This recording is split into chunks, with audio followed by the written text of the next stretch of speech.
San Francisco, and this is Bloomberg Technology. Coming up in the next hour, Huawei scrutiny escalates. The U.S. meets with German officials to discuss risks posed by the Chinese company as Berlin prepares an auction for 5G networks.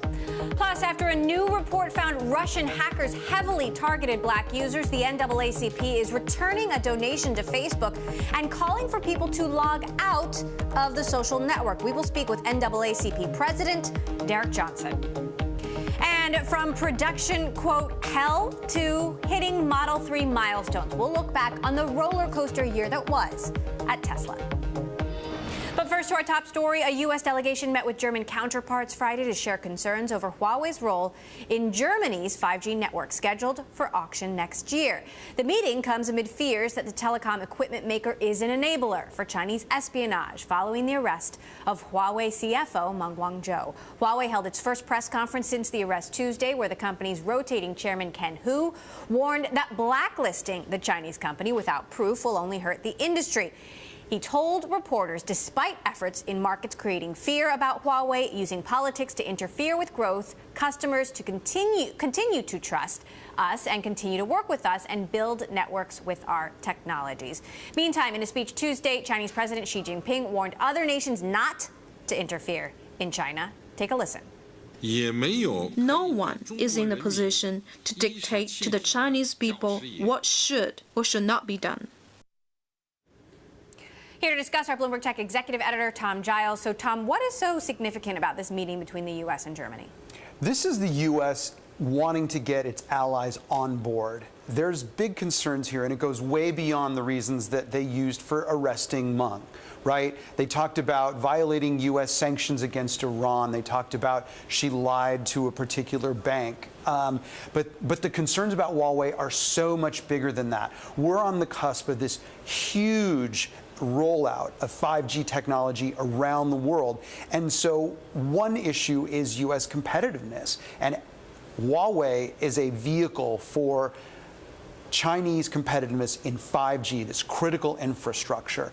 And as we see China and Huawei in particular gain a foothold in 5G, that raises concerns, one, about competitiveness, and two, about national security.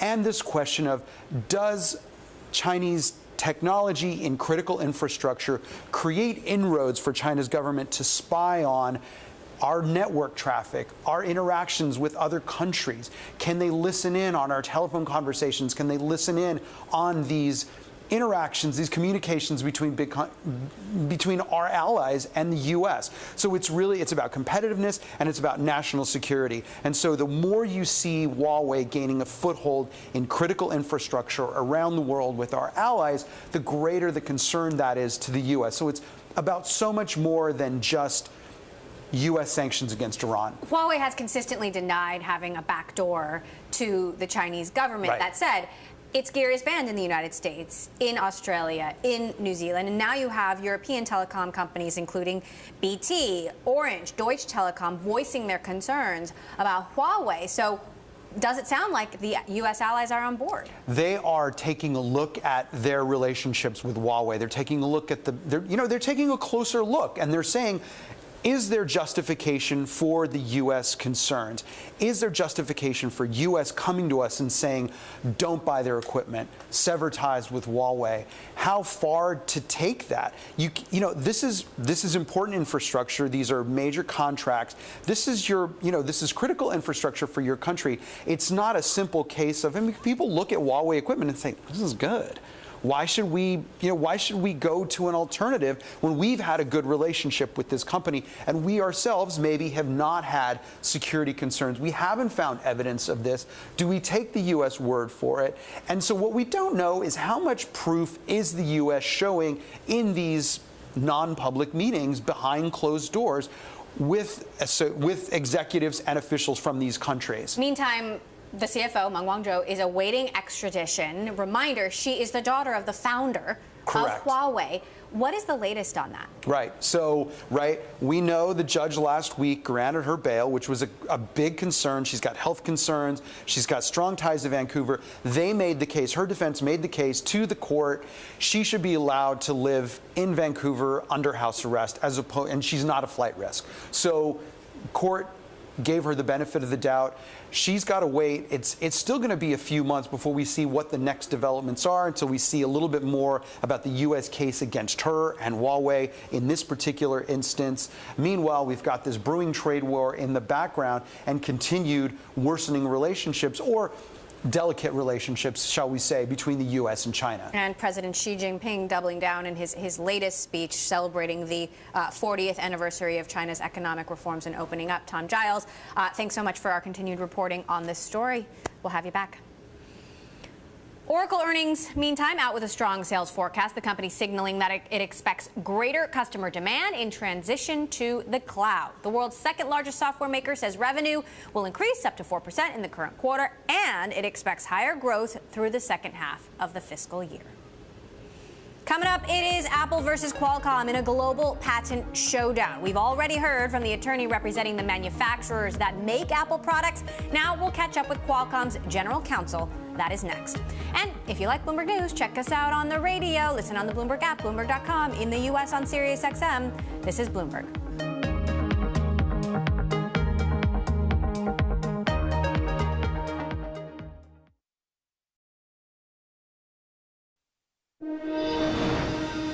A Chinese court has ruled in favor of Qualcomm banning sales of older models of Apple's iPhone across the country. But a lawyer for Apple's manufacturers says it won't come to that.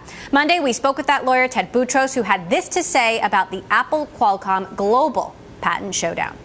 It's not a blow at all. It really is part of Qualcomm's distraction technique. They went in secret and got an order. My clients, the companies that build the iPhones and iPads, didn't even know about it. But it turns out it's an order that relates to software. It doesn't have anything to do with the cellular technology that's at issue in the lawsuits that we have against Qualcomm for my clients, where we're seeking about $9 billion in damages.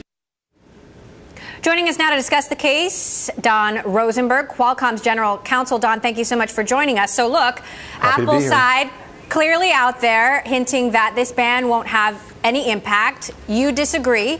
Explain why. Well, just the facts. It's extraordinary. I just watched that little clip again. There was no surprise. This case started back in November 17. Apple and its attorneys have been involved regularly in every process going on in the court. They were aware that a preliminary injunction was being sought, and it was ordered. It's not an if or will it. This is an order that became effective immediately. And it affects, you mentioned older iPhones, it affects the iPhone 6S right through the 10. And the only reason it doesn't apply at the moment to the later devices is because when we brought the suit, they didn't exist. Tell us about enforcement then. When do you expect this ban to actually take a bite out of Apple sales? Well, it should have been taking a bite and should be taking a bite out of Apple sales right now in China. The order requires them to stop selling, stop offering for sale, and stop importing any devices between those model numbers I suggested. And by the way, the new models will be coming very soon. We are already in the process of seeking an order covering the new models as well. Now, there are obviously developments in this global patent showdown every day. We spoke with CEO Steve Mollenkopf back in August. Take a listen to what he had to say about where he hopes to get back to with Apple. I think there's probably no better opportunity and partner for Qualcomm than to work with Apple. It makes sense that the technology leader in mobile should be partnered with the product leader in mobile. And those things tend to work out. But the way that we think about the business is eventually you get the disputes figured out and you move on into a different period. And, I hope to be in that period according to the schedule we've already laid out. This seems to have gotten a lot uglier since. I mean, is that really possible? Possible to get uglier or possible to resolve? Is it possible to resolve and continue to do business with Apple?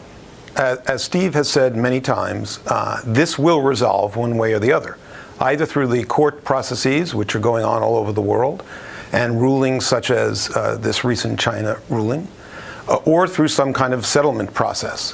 That's the way these things generally terminate. But it will end at some point. Now, do we want to do business with Apple? Absolutely, as Steve has said many times. They are obviously a very significant player in the mobile communications market.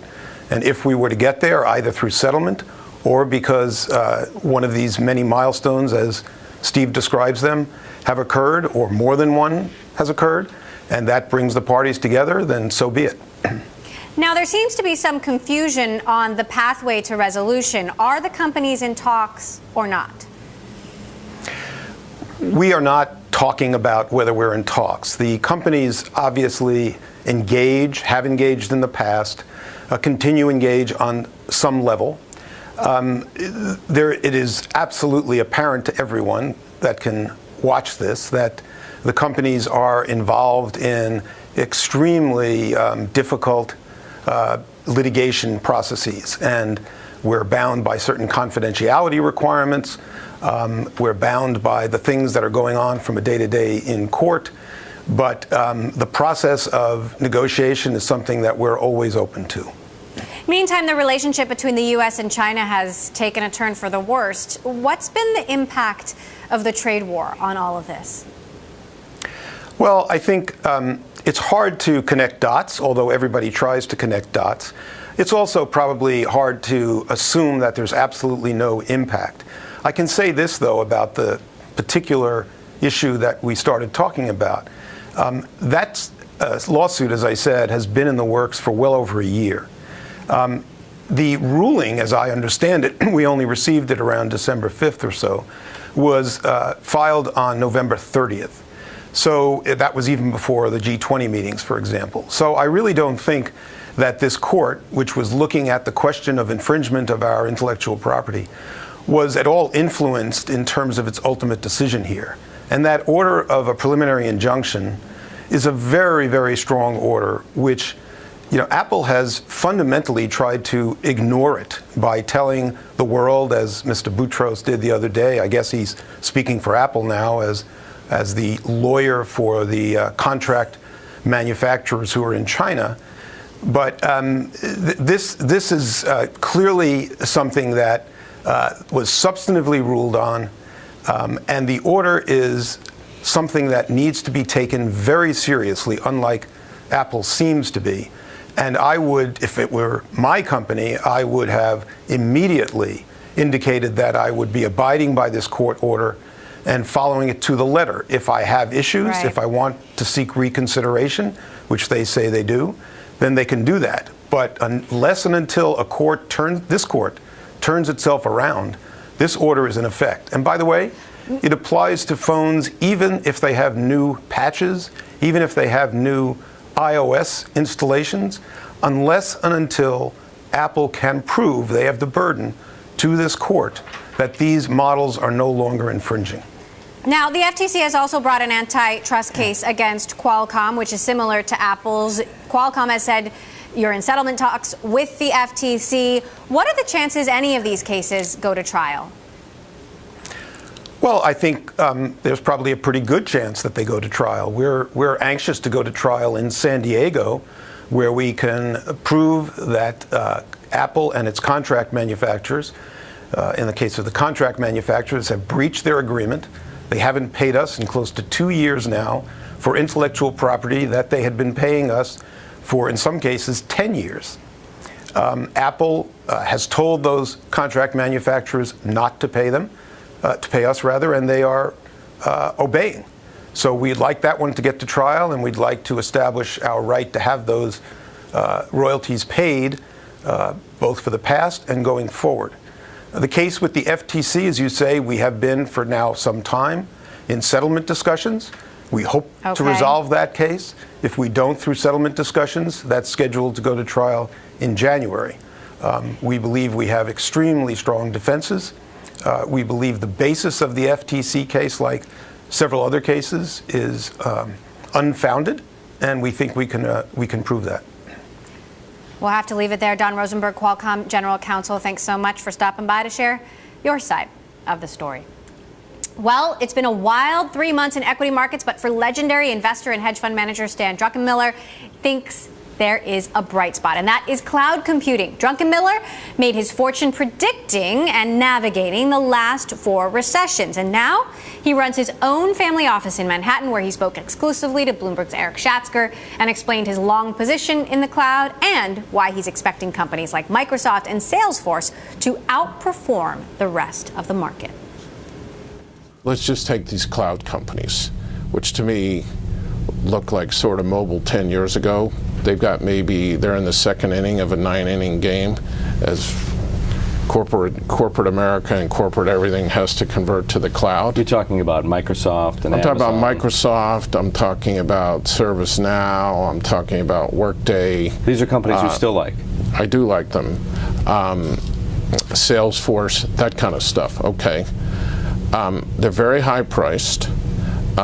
But to me, if we're going to go to a 1.5%, 2% growth rate, and interest rates are going to be benign, they're worth more in that environment than they are in a 3.5% environment, because they're going to grow the same rate either way. And you could argue that if we get in a mild recession, demand for their product goes up because it's a way to cut costs, is obviously trade moving into the cloud for employment.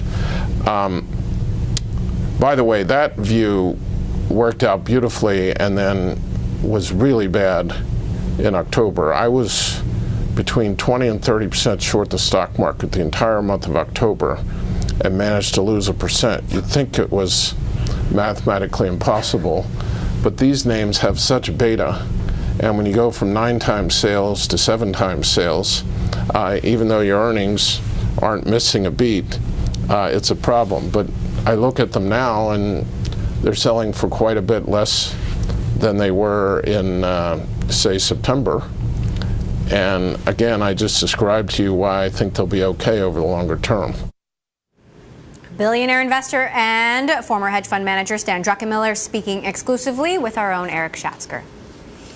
Coming up, U.S. ride-hailing companies Uber and Lyft have stressed the importance of passenger safety. However, is enough being done to ensure the safety of drivers? We'll discuss next. And we're live streaming on Twitter. Check us out at Technology. Follow our Global Breaking News Network TikTok on Twitter. This is Bloomberg.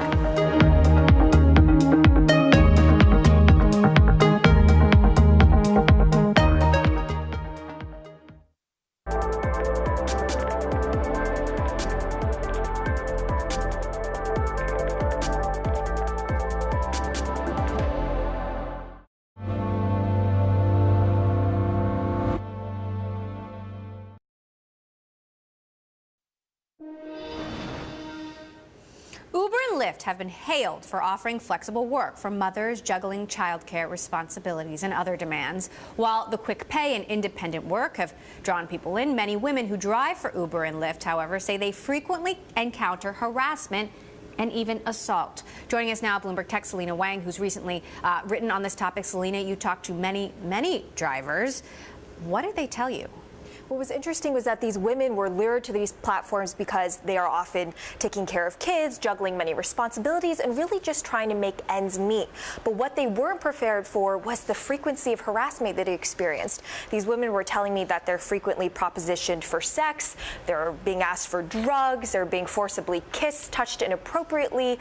The types of stories I was hearing was really quite shocking, and what was interesting to me was just how frequent this was happening. And many of these women report these experiences that they have. They were told that they wouldn't be matched with these passengers again, but despite these measures that they took, it just keeps on happening over and over again. What has been the company's response to your story? What's interesting is when I talk to both of these companies, the first thing they tell me is that harassment and violence are not tolerated on the platforms. And a company like Uber, which has faced scandal over the past couple of years, has made a point to me that they've recognized the need to improve. These companies have been putting growth over safety historically, and now only in recent months have they really been rolling out a lot of new features. So that includes a safety button in the app to quickly reach 911, the ability to share your rides as a driver or as a rider, and they also have have 24/7 support lines. But I recently joined this 10,000 plus women private Facebook Uber and Lyft group, and the frequency of stories I'm hearing on the posts is really interesting. A lot of these women say that they've had to call the police many times, that they haven't found the support forums on the apps very helpful, and that the level of violence and assault is unacceptable. What's been there are a lot of outside studies, third-party studies. Is there any academic research on the experiences of men and women on these platforms, whether as drivers or riders? So I talked to a professor who worked actually in collaboration with academics and Uber to study more than 1 million drivers, and his findings were pretty surprising. He expected that the earnings gap would be pretty much equal because these algorithms aren't favoring men over women, but what they found is that there's a roughly 7% earnings gap. Men are earning about 7% more on the hour. And a big reason for that, they found, was the accumulation of experience. So because women were turning over on the platform more often, they weren't staying on the app as long, they weren't getting the accumulated experience of knowing when to strategically accept or cancel rides. And the data doesn't show this exactly, but safety is clearly a big component for why they weren't staying on the app. And many of the women I spoke to said that after an unnerving experience, they have to take often the rest of the day off or several days off to really recuperate and really feel like they're in the mindset to drive again. Right, that's something that the company should be very concerned about, given that they need these drivers. And women are 50% of the population. Another really difficult aspect is that these women, like I said earlier, need to make ends meet. They want to drive at peak hours when they can get that surge pricing and make as much money as possible. Now, oftentimes that means driving late into the night. A lot of the women I spoke to say they drive from 8 p.m. until 5 a.m., really late hours. So they're often picking up men or groups of men from bars, clubs, events. And that's really when it's the most precarious position for them because they're stuck alone in a car with often intoxicated people. And yes, these apps are aware of the problem, but unfortunately, there's only so much the platforms themselves can do. And these women often feel like the platforms are always giving a more relaxed policies to the riders because they want as many riders as possible, whereas they're more stringent towards drivers. All right, really important story to take a look at. And thank you, Selena, for holding the companies to account. Coming up, we'll speak with Derek Johnson, NAACP President and CEO, why the organization is asking Congress to further investigate Facebook's involvement in Russian hacking and calling for users to log out of the social network in protest. This is Bloomberg.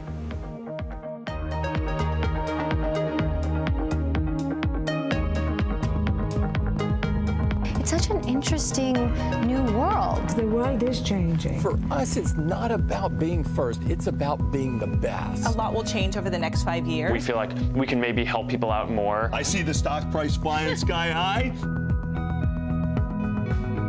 You've got to have the same level playing field in China for American businesses as China has here. It can't be two different approaches.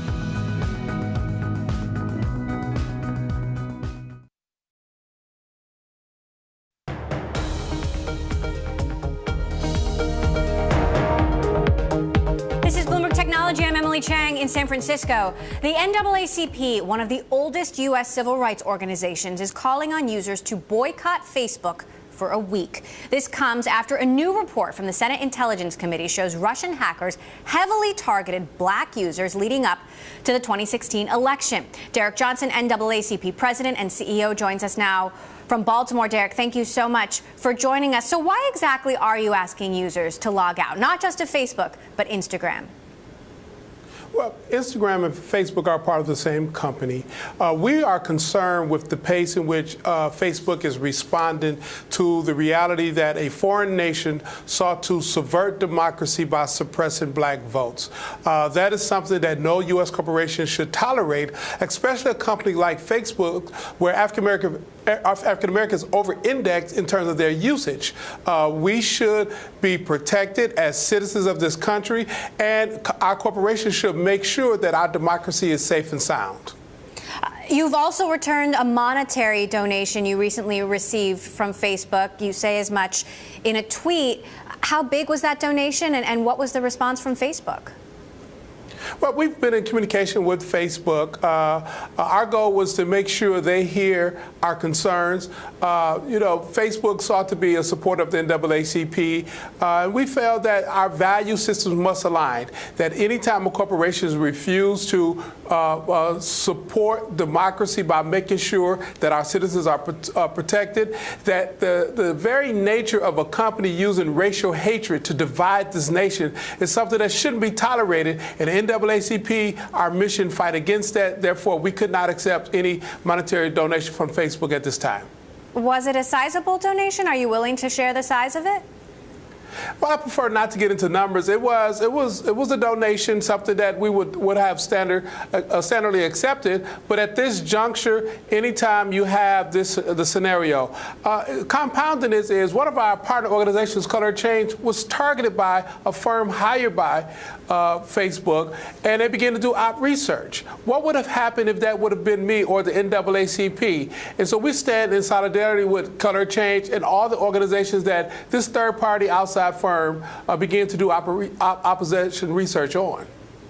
So Facebook says that they've undertaken an audit by a key civil rights leader to help work on some of these issues that you're raising. They say that they've expanded their voter suppression policies. They've added resources when it comes to safety and security. And Sheryl Sandberg released this blog post today saying Facebook is committed to working with leading U.S. civil rights organizations to strengthen and advance civil rights on our service. They've raised a number of important concerns, and I'm grateful for their candor and guidance. We know that we need to do more to listen, look deeper, and take action to respect fundamental rights. Have you gotten to speak with Sandberg or Mark Zuckerberg behind the scenes?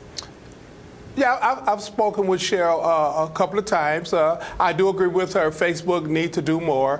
One of the things that I raised was the importance of the audit, that it cannot be an audit that's being used now in the media and individuals 3 levels down are responsible for carrying out the recommendations. It needs to have the level of importance to ensure that Facebook change its culture and maintain a positive relationship with the African American community and U.S. citizens as a whole. What was Sandberg's response to you? Well, I mean, she's very nice, and she heard what I had to say. And for us, it's a matter of seeing the next steps. Are they going to take the recommendations that was released in the audit? Are they going to implement those recommendations? And are they going to ensure that African Americans are not used in a proxy fight for political gain? Now, you're not the first person to complain about the black experience on Facebook. We spoke to a former employee, Mark Lucky, who raised concerns about the treatment of African-American employees at Facebook and also how the company treats black users. Take a listen to what he had to say. They really don't think of the black experience, which is a shame because black users are overperforming on the platform. And so it's a missed opportunity, it's a missed financial opportunity for Facebook to not engage with those users in a meaningful way. Now, what's interesting is that perhaps tech companies and even Facebook may not realize the power of black users on their platform, and yet Russia's troll army does. What does that mean for the future of your advocacy and the NAACP's advocacy? Well, it's important for Facebook and the whole tech industry to appreciate and respect the consumerism of the black community. And that is reflected not in doing more ads to the black community, is reflected in their corporate hires, whether or not there's enough diversity of African Americans in their C-suite, on the board, in decision-making positions, so that when there are critical opportunities that present itself, they can seize upon those opportunities while at the same time recognize there may be some cultural sensitivities around certain decisions, and they can avoid those sensitivities.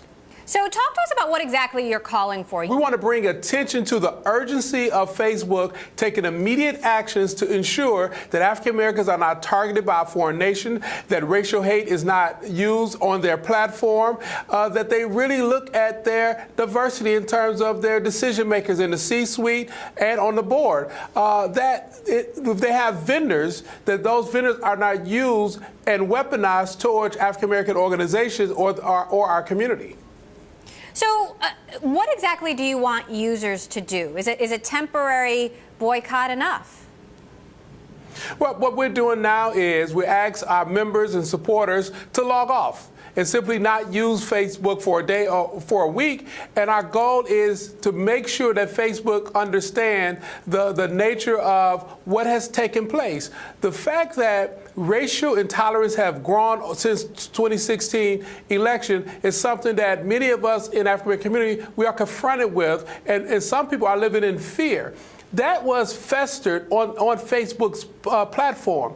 The fact that that platform was used to suppress black votes, that needs to be addressed. The fact that Facebook hired an outside firm and that firm began to target African-American organizations, that practice needs to stop and never be revisited. And Facebook needs to own up to the fact that diversity is important in this country, and their leadership should reflect a diverse population, particularly a community that over-indexed in usage of their product. Diversity is important indeed. Derek Johnson, NAACP President and CEO, thanks so much for stopping by to share your concerns. Well, in the latest attack in the battle against Amazon, Williams-Sonoma is now accusing the online retailer of copying its furniture. In a patent and trademark infringement case, the company says the online retailer's Rivet furniture line includes products that are strikingly similar to Williams-Sonoma's West Elm brand, including a $300 Orb chair it introduced 2 years ago. The lawsuit underscores the ongoing tension between Amazon and major retail brands. Several other companies, including Apple, have accused Amazon of not doing enough to stop the sale of counterfeit products. Joining us from Seattle to discuss, Bloomberg's Spencer Soper, who wrote this story. So, Spencer, what exactly is in this lawsuit? So Williams-Sonoma is saying that Amazon's private label push, which includes everything from batteries and baby wipes to dog food and coffee, they're going after this Rivet brand of Amazon furniture. And Williams-Sonoma is saying that 3 chairs in particular in this Rivet brand are strikingly similar to chairs that they introduced a couple of years ago, down to the descriptions and the words used to describe them. And so it's basically coming after them with a patent and trademark infringement case. The significance of this is that Amazon has been, its private label push has been moving up into more expensive categories where the stakes are higher in terms of what the brands have invested in design and marketing. And so we're starting to see, this is like the first of what will likely be greater blowback against Amazon if it's simply going to copy other people's products and try to sell them itself. So how is this different from the previous complaints from companies like Apple, like Birkenstock? Yeah, that's a good question. The previous complaints generally have been about Amazon not maintaining enough order on its marketplace. This is where third-party merchants, independent merchants separate from Amazon, post goods on Amazon. And a lot of the previous complaints have just been that this is like a Wild West place where counterfeits are running rampant. Apple did some test buys and found like a majority of the Apple products they bought on Amazon were indeed fake. So those were the previous complaints, which were, hey, Amazon, clean up your house. But it wasn't accusing Amazon of a deliberate effort. The significance here is Williams-Sonoma is accusing Amazon of a deliberate effort to not just copy one product, but to pretty much copy an entire furniture product line. Spencer Soper will continue to follow this story. Amazon's private label brands, obviously a very important part of the company's future strategy. Thanks so much, Spencer, for that report. The next move in a high-profile case involving sexual harassment and a giant severance package is up to Les Moonves. The CBS board has denied a $120 million payout to its former CEO. A statement says Moonves flouted company policy and failed to comply with an internal investigation. Moonves' lawyer called the board's conclusions without merit. That could set the stage for a lawsuit. Coming up, after a wild year that included erratic tweets and an SEC investigation, could Elon Musk be getting the last laugh? Plus, Blue Apron's bad year continues. Shares now below the $1 level. Can the home meal kit company recover? This is Bloomberg.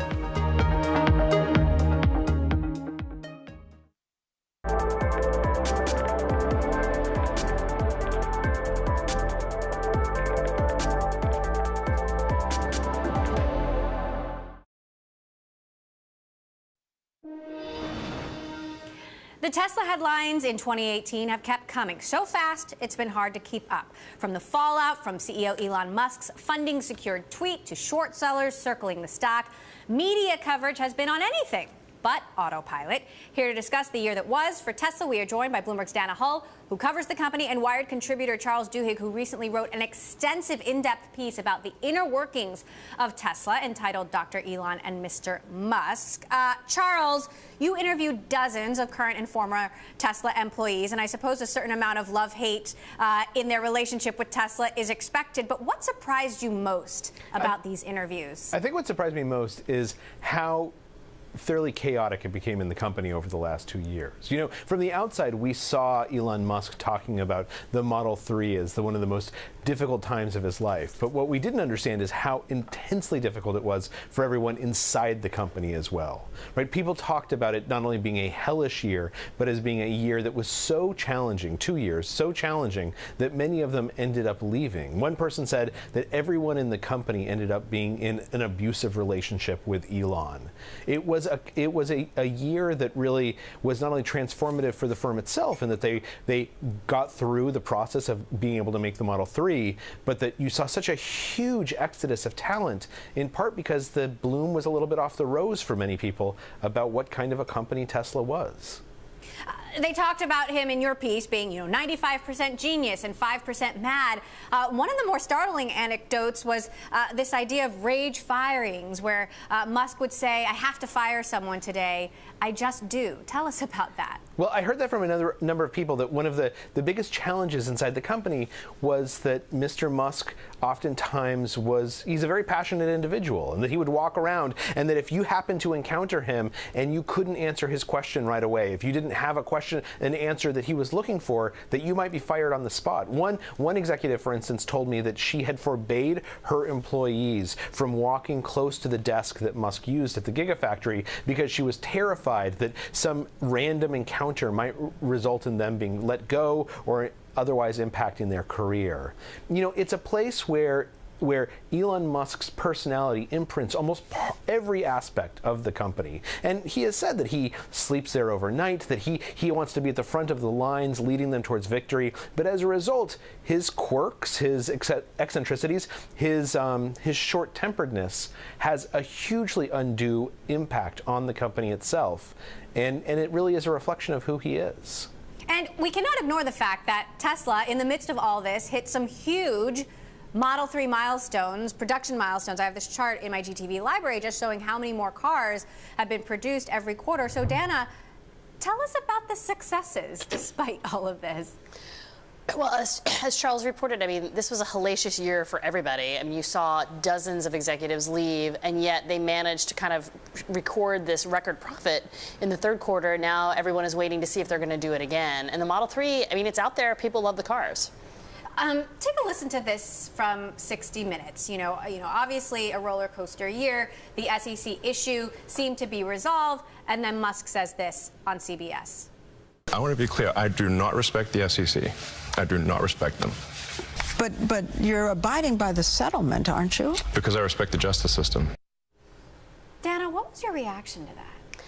I wasn't surprised. This is someone who clearly had to settle with the SEC because the stock price was sort of tanking while there was this overhang. And, the settlement says that within 90 days they have to appoint 2 new directors. They're still within that window. So he's not really flagrantly, abusing the settlement decree.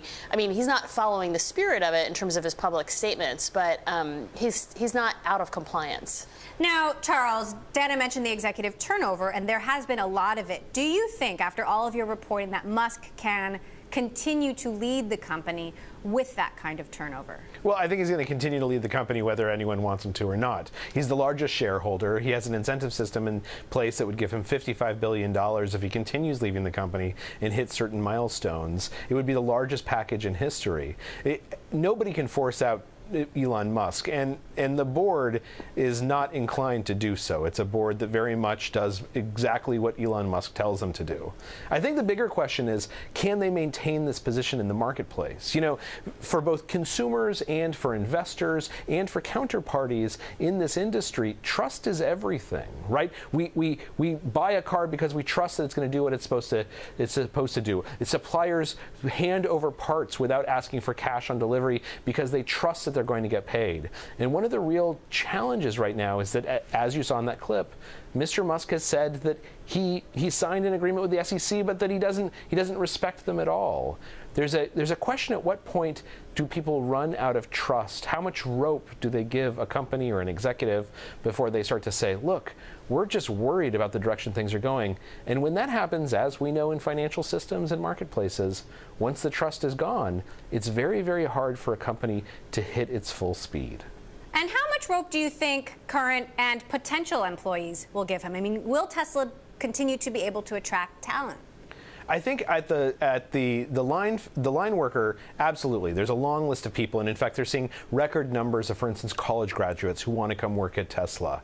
At the executive ranks, at the very elite ranks, that's where the challenge is. When I talked to former and current executives, they said their biggest concern was that they had shed so much valuable talent, and that many of those people were very hard to replace or were irreplaceable. That people now did not want to come work at Tesla the way that they wanted to at one time, because they knew that the environment was such a challenging one. And the issue is that Tesla has always been ahead of the curve in terms of their technology, in terms of coolness, in terms of being on the cutting edge of a market that they essentially have helped develop. But other car companies that know how to manufacture at scale, they are catching up. And the question is, for the next car and the car after that, is Tesla going to have the people in place to be able to beat all the other car companies who know how to do this at scale without a problem? Pretty sure we can safely say that 2019 will be a wild year for Tesla as well. We just don't know how wild. Wired contributor Charles Duhigg, excellent piece. Check it out online, and Dana Hull for us here in San Francisco. Thank you. Still ahead, beloved meal kit delivery company Blue Apron has struggled since its public debut just last year. Now its shares have tumbled below $1. Why it is having such a tough time? Next. This is Bloomberg.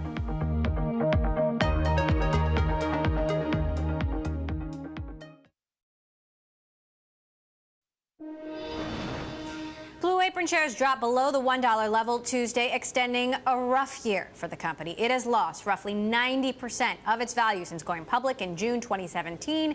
In November, the company reported third quarter revenue that missed expectations and said it would cut about 4% of its workforce. This amid the growing threat of Amazon and others in food delivery. Here to discuss, Bloomberg's Olivia Zaleski. So it was $10 a share a year ago. What happened? Yeah, kind of crazy to think that this company debuted at $10 a share and now it's a penny stock. It's been a really, really rough year for Blue Apron. I think what happened is really right out of the gate they were troubled. If you remember, they came out right after Amazon said it was buying Whole Foods. That was not a good thing.